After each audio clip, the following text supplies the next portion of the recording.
দেহত্যাগ করতে পারেন তার বৈকুণ্ঠ ধাম প্রাপ্ত হবেন। গীতায় ভগবান স্বয়ং নিজের মুখে এই কথা বলেছেন।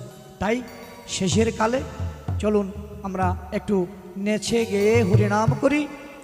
হরিনামে বিনে রে বায়ে গোবিন্দ নামে বিনে তোমার বিফলে মনুষ্যজন যাই দিনে দিনে। দিবা গেল মিছে কাজে রাত্রি গেল নিদ্রে না ভজিনু রাধা কৃষ্ণ চরণার বৃন্দে।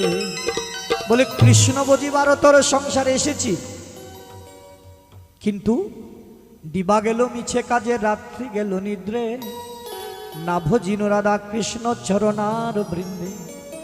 দিনের বেলায় রাত্রি হলে আমরা ঘুমিয়ে কাটাই সবাই জানি, তাই তো, কিন্তু দিনের